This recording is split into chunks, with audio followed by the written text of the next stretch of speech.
തെരുവുനായെ രക്ഷിക്കാൻ ശ്രമിക്കുന്നതിനിടെ ഇരുചക്രവാഹനം വെട്ടിച്ച സബ് ഇൻസ്പെക്ടറായ യുവതി കാറിടിച്ചു മരിച്ചു. കവിനഗർ പോലീസ് സ്റ്റേഷനിൽ നിന്ന് ഡ്യൂട്ടി കഴിഞ്ഞ് വീട്ടിലേക്ക് മടങ്ങുകയായിരുന്ന റിച്ച സച്ചൻ 25 മരിച്ചത്. ഉച്ചയ്ക്ക് 2 മണിയോടെയായിരുന്നു അപകടം. തെരുവുനായെ രക്ഷിക്കാനുള്ള ശ്രമത്തിനിടെ ഇരുചക്രവാഹനത്തിന്റെ ബാലൻസ് തെറ്റി റോഡിൽ വീഴുകയായിരുന്നു. പിന്നിൽ നിന്ന് വന്ന ഒരു കാർ അവരുടെ മേലിടിച്ചു കയറി. ഹെൽമറ്റ് ധരിച്ചിരുന്നെങ്കിലും ഗുരുതരമായി പരിക്കേറ്റു. Kavinagar additional police commissioner Bhaskar Verma വാർത്താ ഏജൻസിയോട് പറഞ്ഞു. വിവരം ലഭിച്ചയുടനെ പോലീസ് സംഘം സ്ഥലത്തെത്തി റിച്ചയെ സമീപത്തെ ആശുപത്രിയിലേക്ക് കൊണ്ടുപോയെങ്കിലും മരിച്ചതായി ഡോക്ടർമാർ അറിയിക്കുകയായിരുന്നു. കാൺപൂർ നിവാസിയായ റിച്ച 2023 സബ് ഇൻസ്പെക്ടറായി ജോലിയിൽ പ്രവേശിച്ചത്. ശാസ്ത്രി നഗർ ഔട്ട്പോസ്റ്റിന്റെ ചുമതല നിർവഹിച്ചിരുന്നു. റിച്ച UPSC പരീക്ഷകൾക്ക് തയ്യാറെടുക്കുകയായിരുന്നു. അടുത്ത വർഷം റിച്ചയുടെ വിവാഹത്തിനുള്ള തയ്യാറെടുപ്പുകൾ. ഡിജിറ്റൽ സർവകലാശാല ബോർഡ് ഓഫ് ഗവർണേഴ്സ് യോഗത്തിൽ വൈസ് ചാൻസലർ ഡോക്ടർ സീസ തോമസിനെതിരെ പ്രമേയം. സർവകലാശാല തന്നെ രൂപീകരിച്ച കമ്പനിക്കെതിരെ ബോർഡ് ഓഫ് ഗവർണേഴ്സിനെ അറിയിക്കാതെ VC ഗവർണർക്കു റിപ്പോർട്ട് നൽകിയതിനെ ചോദ്യം ചെയ്താണ് പ്രമേയം കൊണ്ടുവന്നത്. ബോർഡ് ഓഫ് ഗവർണേഴ്സിന്റെ വിശ്വാസത്തിലെടുക്കാതെയാണ് VCയുടെ നടപടിയെന്നും വിമർശനമുയർന്നു. പ്രമേയത്തെ അനുകൂലിച്ച് സംസാരിച്ച IT സെക്രട്ടറി ശ്രീറാം സാംബശിവറാവും വൈസ് ചാൻസലറുടെ നടപടികളെ രൂക്ഷമായി വിമർശിച്ചു. സർക്കാർ ക്ഷണിക്കുന്ന യോഗങ്ങളിൽ പോലും VC പങ്കെടുക്കുന്നില്ലെന്നും IT സെക്രട്ടറി കുറ്റപ്പെടുത്തി. പ്രശ്നങ്ങൾ ചൂണ്ടിക്കാട്ടാൻ ഒട്ടേറെ വേദികളുണ്ടായിരുന്നെന്നും വിഷയങ്ങൾ ചർച്ച ചെയ്യാൻ വിളിച്ച യോഗത്തിലും അത് പറയാതെ ഏകപക്ഷീയമായി VC ഗവർണർക്കു റിപ്പോർട്ട് നൽകിയതിനെ ചൊണ്ടിയും യോഗത്തിൽ വാദപ്രതിവാദമുണ്ടായി. വിദ്യാർത്ഥികളുടെയും അധ്യാപകരുടെയും പരാതികൾ അറിയാനും സർവകലാശാല നടപ്പാക്കുന്ന പദ്ധതികളെക്കുറിച്ച് പരിശോധിക്കാനും ബോർഡ് ഓഫ് ഗവർണേഴ്സ് യോഗം ഉപസമിതിയെ ചുമതലപ്പെടുത്തി. വിദ്യാർത്ഥികളുടെയും അധ്യാപകരുടെയും പരാതികൾ അറിയാൻ സർവകലാശാല നടപ്പാക്കുന്ന പദ്ധതികളെക്കുറിച്ച് പരിശോധിക്കാനും ബോർഡ് ഓഫ് ഗവർണേഴ്സ് യോഗം ഉപസമിതിയെ ചുമതലപ്പെടുത്തി. US പ്രസിഡന്റ് ഡൊണാൾഡ് ട്രംപിന്റെ നേതൃത്വത്തിൽ യുദ്ധം അവസാനിപ്പിക്കാനുള്ള ശ്രമങ്ങൾക്കിടയിൽ യുക്രൈനിൽ റഷ്യയുടെ വൻ വ്യോമാക്രമണം. യുദ്ധം അവസാനിപ്പിക്കാനുള്ള നയതന്ത്ര ശ്രമങ്ങൾ US-ൽ സജീവമായി നടക്കുമ്പോഴും റഷ്യ ആക്രമണം തുടരുകയായിരുന്നുവെന്ന് യുക്രൈനിയൻ വ്യോമസേന അറിയിച്ചു. റഷ്യ ഒറ്റ രാത്രി കൊണ്ട് 270 ഡ്രോണുകളും 10 മിസൈലുകളുമാണ് യുക്രൈനിലേക്ക് തൊടുത്തത്. യുക്രൈനിലെ ഏക എണ്ണ ശുദ്ധീകരണശാല സ്ഥിതി ചെയ്യുന്ന മധ്യ പോൾട്ടാവ മേഖലയിലെ ഊർജ്ജ പ്ലാന്റുകൾ റഷ്യ ലക്ഷ്യമിട്ടതായും ഇത് വലിയ തീപിടുത്തങ്ങൾക്ക് കാരണമായതായും യുക്രൈൻ ഊർജ്ജ മന്ത്രാലയം അറിയിച്ചു. ഈ മാസത്തെ ഏറ്റവും വലിയ ആക്രമണമായിരുന്നു ഇത്. ഡൊണാൾഡ് ട്രംപിന്റെ നേതൃത്വത്തിൽ ചർച്ചകൾക്കായി വൈറ്റ് ഹൌസിൽ യുക്രൈനിയൻ പ്രസിഡന്റ് വൊളോഡിമർ സെലൻസ്കിയെയും യൂറോപ്യൻ നേതാക്കളെയും വിളിച്ചു ചേർത്തിയിരുന്നു. ഇതിനുശേഷമായിരുന്നു റഷ്യൻ ആക്രമണം. ഇതിനിടെ ഈ വർഷം ആദ്യം തുർക്കിയിലെ ഇസ്താൻബുളിൽ നടന്ന സമാധാന ചർച്ചകൾക്കിടയിലുണ്ടായ കരാറുകളുടെ ഭാഗമായി ചൊവ്വാഴ്ച കൊല്ലപ്പെട്ട സൈനികരുടെ കൂടുതൽ മൃതദേഹങ്ങൾ കൈമാറിയതായി റഷ്യയും യുക്രൈനും അറിയിച്ചു. ഇന്ന് ഞങ്ങൾ യുക്രൈനിയൻ സായുധ സേനയിലെ 19 സൈനികരുടെ മൃതദേഹങ്ങൾ കൈമാറി. അവർ ഞങ്ങൾക്കും 19 സൈനികരുടെ മൃതദേഹങ്ങൾ തന്നു. റഷ്യൻ പ്രസിഡന്റിന്റെ സഹായി വ്ളാഡിമിർ ടെലിഗ്രാമിലൂടെ അറിയിച്ചു. സമാധാനത്തിന് റഷ്യ പ്രസിഡന്റ് വ്ളാഡിമിർ പുടിൻ ആഗ്രഹിക്കുന്നില്ലെന്ന് US പ്രസിഡന്റ് ഡൊണാൾഡ് ട്രംപ് പറഞ്ഞു. ഒരു TV അഭിമുഖത്തിലാണ് ട്രംപ് പരാമർശം നടത്തിയത്. പുടിൻ എന്ത് ചെയ്യുമെന്നത് ഇത്ര ആഴ്ചകൾക്കുള്ളിൽ വ്യക്തമാകുമെന്നും സൂചിപ്പിച്ചു. സമാധാന കരാറിന് തയ്യാറായില്ലെങ്കിൽ പുടിൻ കഠിനമായ സാഹചര്യങ്ങൾ നേരിടേണ്ടി വരുമെന്നും ട്രംപ് മുന്നറിയിപ്പ് നൽകി. യുക്രൈൻ പ്രസിഡന്റ് വൊളോഡിമർ സെലൻസ്കിയുമായി നേരിട്ടുള്ള ചർച്ചയ്ക്ക് റഷ്യൻ പ്രസിഡന്റ് വ്ളാഡിമിർ പുടിൻ സന്നദ്ധത അറിയിച്ചെന്ന് നേതാക്കൾ പറഞ്ഞിരുന്നു. വൈറ്റ് ഹൌസ് ഉച്ചകോടി സമാധാനത്തിലേക്കുള്ള സുപ്രധാന ചുവടുവയ്പായി യുക്രൈൻ പ്രസിഡന്റ് സെലൻസ്കി വിശേഷിപ്പിച്ചിരുന്നു. അതേസമയം സമാധാന കരാർ സംബന്ധിച്ച ചർച്ചയ്ക്കായി റഷ്യ യുക്രൈൻ US ത്രികക്ഷി സമ്മേളനത്തിന് ഹംഗേറിയയുടെ തലസ്ഥാനമായ ബുഡാപെസ്റ്റ് വേദിയാക്കാൻ US ആലോചിക്കുന്നുവെന്ന് റിപ്പോർട്ട്. US ഭരണകൂടത്തിലെ ഉദ്യോഗസ്ഥരെ ഉദ്ധരിച്ചാണ് രാജ്യാന്തര മാധ്യമമായ പൊളിറ്റിക്കോ റിപ്പോർട്ട് ചെയ്തിരിക്കുന്നത്.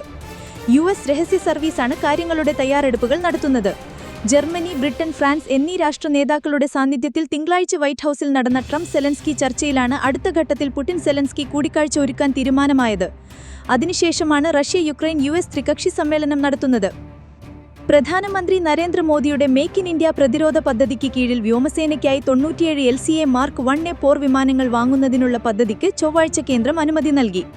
97 LCA മാർക്ക് 1A പോർ വിമാനങ്ങൾ വാങ്ങുന്നതിനുള്ള അന്തിമ അനുമതി ചൊവ്വാഴ്ച ചേർന്ന ഉന്നതതല യോഗമാണ് നൽകിയത്. ഇത് ഹിന്ദുസ്ഥാൻ എയറോനോട്ടിക്സ് ലിമിറ്റഡിന് വിമാനങ്ങൾ നിർമ്മിക്കാൻ വഴിയൊരുക്കുമെന്ന് പ്രതിരോധ വൃത്തങ്ങൾ ANIയോട് പറഞ്ഞു. LCA മാർക്ക് 1 പോർ വിമാനങ്ങൾക്കുള്ള രണ്ടാമത്തെ ഓർഡറാണിത്. ഏതാനും വർഷങ്ങൾക്ക് മുൻപേ ഏകദേശം 48,000 കോടി രൂപയ്ക്ക് 83 വിമാനങ്ങൾക്കായി സർക്കാർ ഓർഡർ നൽകിയിരുന്നു.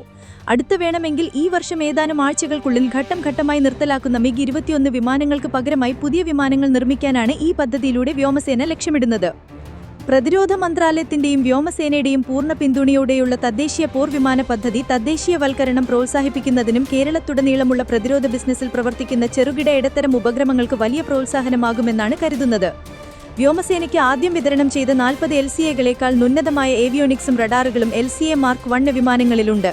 പുതിയ LCA മാർക്ക് 1 വിമാനങ്ങളിലെ തദ്ദേശീയ ഭാഗങ്ങൾ 65% കൂടുതലായിരിക്കും. ഗാസയിൽ 10,000-കണക്കിന് പാലസ്തീനിയനുടെ മരണം ഭാവി തലമുറയ്ക്ക് അനിവാര്യവും ആവശ്യവുമാണെന്ന് ഇസ്രായേൽ സൈനിക ഇന്റലിജൻസിന്റെ മുൻ മേധാവി പറയുന്ന ഓഡിയോ പുറത്തുവന്നു. ഒക്ടോബർ 7-ന് സംഭവിച്ച എല്ലാത്തിനും ഒരാൾക്ക് പകരം 50 പാലസ്തീനിയൻ മരിക്കണം, അവർ കുട്ടികളാണോ എന്നതിപ്പോൾ പ്രശ്നമല്ല എന്നായിരുന്നു ഇസ്രായേൽ പ്രതിരോധ സേനയുടെ മേജർ ജനറൽ അഹരോൺ ഹലീവയുടെ പ്രതികരണം. ഗാസയിൽ ഇതിനകം 50,000 പേർ മരിച്ചത് ഭാവി തലമുറയ്ക്ക് അത്യാവശ്യവും അനിവാര്യവുമാണെന്ന് ഹലീവ പറഞ്ഞു എപ്പോഴാണെന്ന് വ്യക്തമല്ല. മാർച്ചിലെ കണക്കുകൾ പ്രകാരം തന്നെ ഗാസയിൽ മരിച്ചവരുടെ എണ്ണം 50,000-ൽ കവിഞ്ഞിരുന്നു. 2023 ഒക്ടോബർ 7-ന് ഹമാസ് തെക്കൻ ഇസ്രയേലിൽ ആക്രമണം അഴിച്ചുവിട്ടപ്പോൾ ഇസ്രയേൽ സൈനിക ഇന്റലിജൻസിന്റെ മേധാവിയായിരുന്നു ഹലീവ. 2024 ഏപ്രിലിൽ അദ്ദേഹം ഇന്റലിജൻസ് മേധാവി സ്ഥാപനം രാജിവെച്ചു. ഇന്റലിജൻസ് മേധാവി സ്ഥാപനം രാജിവെക്കുന്ന ആദ്യ മുറന്ന ഓർഡസ്മീൻ അമീരന്ദ്ര ഇഡിഎഫ് ഐസ്കിസ് ഹലീമ ഹലീവ നേത ഇഡിയുസ്കി നേഗരാട കലയം നേഗരാടന പ്രവേശിച്ചു. പാകിസ്ഥാനെ പാഠം പഠിപ്പിച്ച ഓപ്പറേഷൻ സിന്ദൂർ സൈനിക നടപടി national council of educational research and training 3 മുതൽ 12 വരെ ക്ലാസുകളിൽ പഠിപ്പിക്കും. ഓപ്പറേഷൻ സിന്ദൂർ വെറും ഒരു സൈനിക നടപടി മാത്രമല്ല എന്നും നഷ്ടപ്പെട്ട ജീവനുകൾക്ക് സമാധാനവും ബഹുമാനവും നൽകുന്നതിനുള്ള ഒരു നീക്കമായിരുന്നു എന്നും NCERT പഠിപ്പിക്കുകയാണ്. ഈ പഠന മോഡ്യൂൾ വിദ്യാർത്ഥികൾക്ക് പ്രധാന പാഠ്യക്രമത്തിന്റെ ഭാഗമായിട്ടല്ല നൽകുന്നത്, മറിച്ച് കൂടുതൽ പഠനത്തിനുള്ള സഹായം എന്ന നിലയിലാണ്. ഓപ്പറേഷൻ സിന്ദൂരിനെക്കുറിച്ച് NCERT 2 പ്രത്യേക പഠന മോഡ്യൂളുകളാണ് അവതരിപ്പിച്ചിരിക്കുന്നത്. ഈ പഠന മോഡ്യൂളുകൾ പാഠ്യക്രമത്തിന് പുറമെ അനുബന്ധ മെറ്റീരിയലുകളായിട്ടാണ് ഉൾപ്പെടുത്തിയിരിക്കുന്നത്. 3 മുതൽ 8 വരെ ക്ലാസ്സിലെ മോഡ്യൂളിന്റെ പേര് operation Sindoor saga of valour എന്നും 9 മുതൽ 12 വരെ ക്ലാസ്സിലെ മോഡ്യൂളിന്റെ പേര് operation Sindoor mission of honour and bravery എന്നുമാണ്.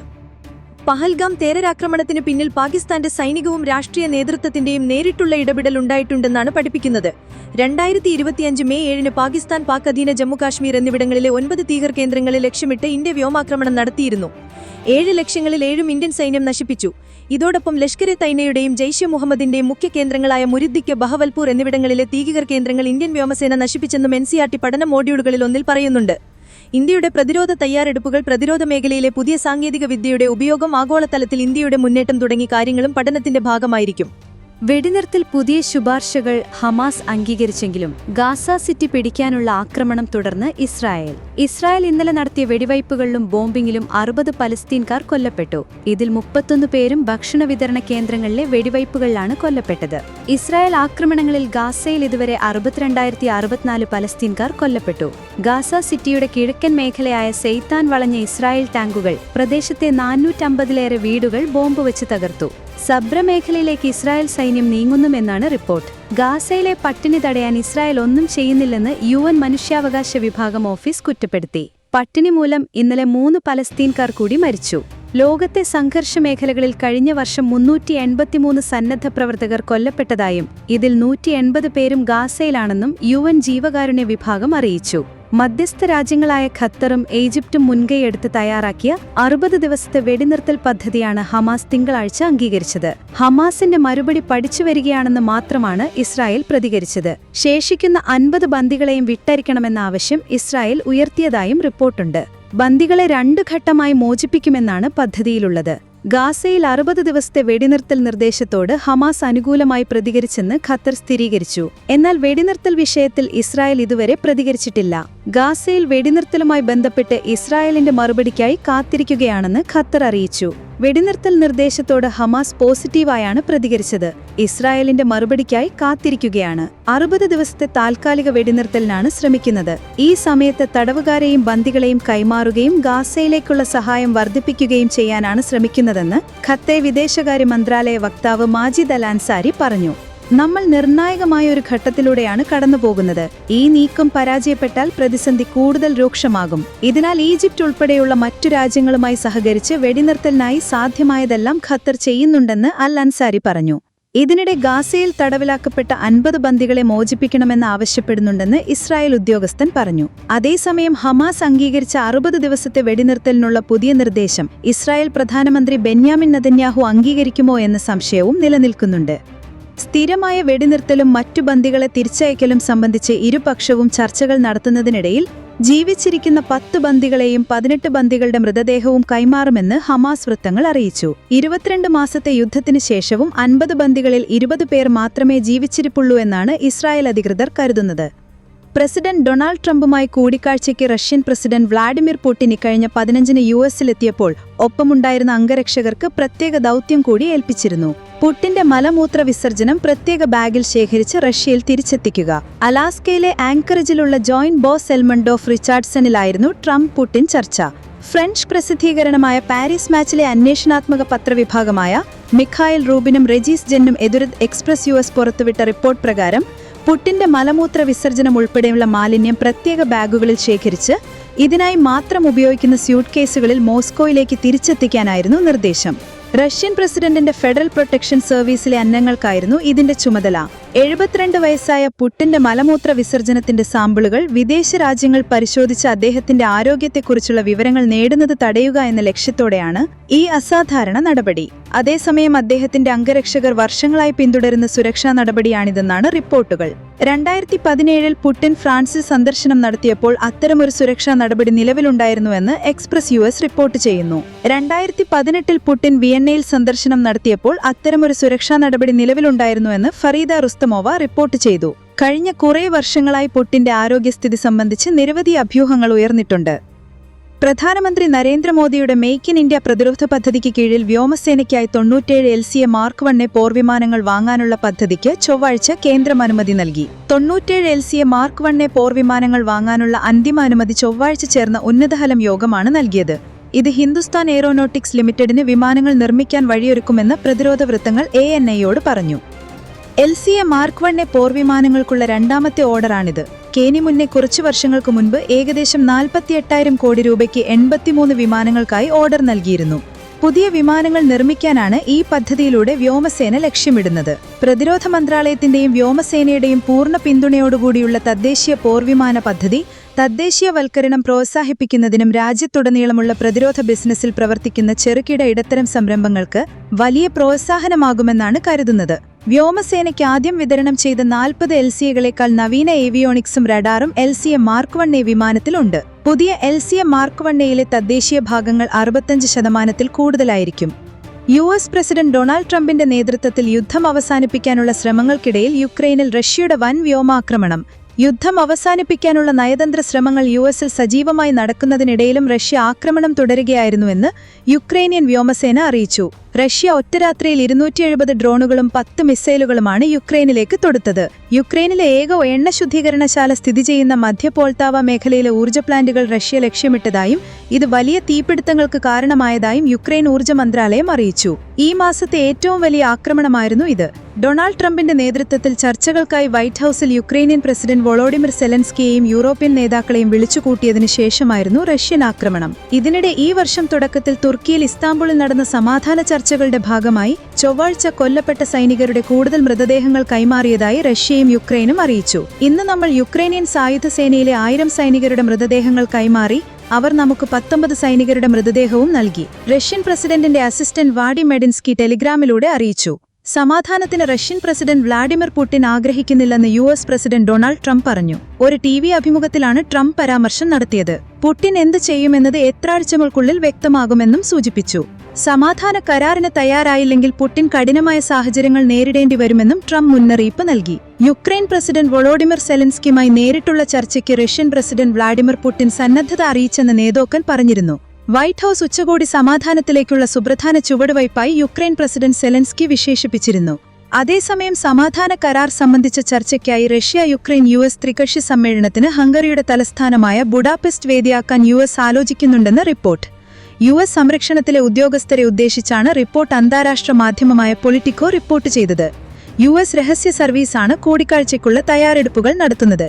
ജർമ്മനി, ബ്രിട്ടൻ, ഫ്രാൻസ് എന്നീ രാഷ്ട്ര നേതാക്കളുടെ സാന്നിധ്യത്തിൽ തിങ്കളാഴ്ച വൈറ്റ് ഹൌസിൽ നടന്ന ട്രംപ് സെലൻസ്കി ചർച്ചയിലാണ് അടുത്ത ഘട്ടത്തിൽ പുടിൻ സെലൻസ്കി കൂടിക്കാഴ്ച ഒരുക്കാൻ തീരുമാനിച്ചത്.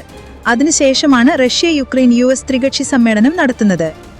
കോഴിക്കോട് ജില്ലയിൽ ആശങ്കയുണർത്തി അമീബിക് മസ്തിഷ്ക ജ്വരത്തിന്റെ സജീവ സാന്നിധ്യം കണ്ടെത്തിയെങ്കിലും രോഗത്തിന്റെ ഉറവിടം ഇനിയും വ്യക്തമാകാതെയാണ് ആരോഗ്യവകുപ്പിന്റെ പ്രതിരോധ പ്രവർത്തനങ്ങളിൽ വെല്ലുവിളിയാകുന്നത്.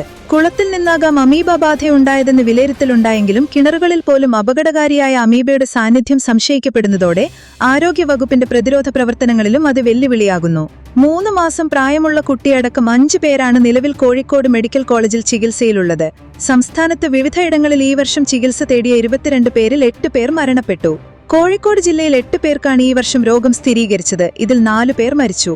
അതിനിടെ രോഗം ബാധിച്ച് വ്യാഴാഴ്ച മരിച്ച താമരശ്ശേരി കോരങ്ങാട് ആനപ്പാറപ്പോയിൽ അനയുടെ 7 വയസ്സുള്ള ഇളയ സഹോദരനും തിങ്കളാഴ്ച രോഗലക്ഷണങ്ങൾ കണ്ടെത്തി. പനി ബാധിച്ചതിനെ തുടർന്ന് ഈ കുട്ടിയുടെ രക്തസാമ്പിൾ നട്ടെല്ലിൽ നിന്നെടുത്ത് വിദഗ്ധ പരിശോധനയ്ക്ക് അയക്കാനാണ് തീരുമാനം. ഈ കുട്ടി ഉൾപ്പെടെ അനയുടെ 2 സഹോദരന്മാർ നിലവിൽ കോഴിക്കോട് മെഡിക്കൽ കോളേജ് ആശുപത്രിയിൽ ചികിത്സയിലുണ്ട്. അനയും സഹോദരങ്ങളും 3 ആഴ്ച മുൻപ് വീടിന് സമീപത്തെ കുളത്തിൽ നീന്തൽ പരിശീലനം നടത്തിയിരുന്നു. ഈ കുളത്തിൽ ആരോഗ്യപ്രവർത്തകർ കഴിഞ്ഞ ദിവസം ക്ലോറിനേഷൻ നടത്തുകയും അന പഠിച്ച സ്കൂളിൽ ബോധവൽക്കരണ ക്ലാസ് സംഘടിപ്പിക്കുകയും ചെയ്തിരുന്നു. അമീബിക് മെനിങ്കോ എൻസെഫലൈറ്റിസ് സ്ഥിരീകരിച്ച അന്നശ്ശേരി സ്വദേശിയായ 40-കാരനും ഓമശ്ശേരി സ്വദേശിയായ 3 മാസം പ്രായമുള്ള കുഞ്ഞും ചികിത്സയിലുണ്ട്. ഇതിൽ വെന്റിലേറ്ററിൽ തുടരുന്ന 3 മാസം പ്രായമുള്ള കുഞ്ഞിന്റെ നില ഗുരുതരമാണ്. ഈ കുഞ്ഞിനെ കിണർവെള്ളത്തിൽ മാത്രമാണ് കുളിപ്പിച്ചതെന്നാണ് വീട്ടുകാർ അറിയിച്ചത്. ആശുപത്രിയിൽ ചികിത്സയിലുള്ള യുവാവിന് രോഗബാധ ഉണ്ടായത് വീട്ടിലെ അക്വാറിയത്തിലെ വെള്ളത്തിൽ നിന്നാണെന്നാണ് നിഗമനം. ഇതോടെയാണ് സാധാരണ ഇത്തരം അമീബ കാണാറുള്ള കുളങ്ങൾക്ക് പുറമെ കിണറ്റിലും അമീബയുടെ സാന്നിധ്യം സംശയിക്കപ്പെടുന്നത്. കിണർ വെള്ളത്തിൽ അമീബയുടെ സാന്നിധ്യം പരിശോധിക്കാൻ ആരോഗ്യവകുപ്പ് നടപടി സ്വീകരിച്ചിട്ടുണ്ട്. മൂക്കിനെയും മസ്തിഷ്കത്തെയും വേർതിരിക്കുന്ന പാളിയിലെ സുഷിരങ്ങൾ വഴിയോ കർണപടലത്തിലെ സുഷിരങ്ങൾ വഴിയോ ബ്രെയിൻ ഈറ്റിംഗ് അമീബ എന്നറിയപ്പെടുന്ന നെഗ്ലേറിയ ഫൗളേരി എന്ന അമീബ തലച്ചോറിലെത്തുകയും അമീബിക് മെനിങ്കോ എൻസെഫലൈറ്റിസ് എന്ന രോഗത്തിന് കാരണമാവുകയും ചെയ്യുന്നതാണ് ആരോഗ്യ വിദഗ്ധരുടെ വിലയിരുത്തൽ.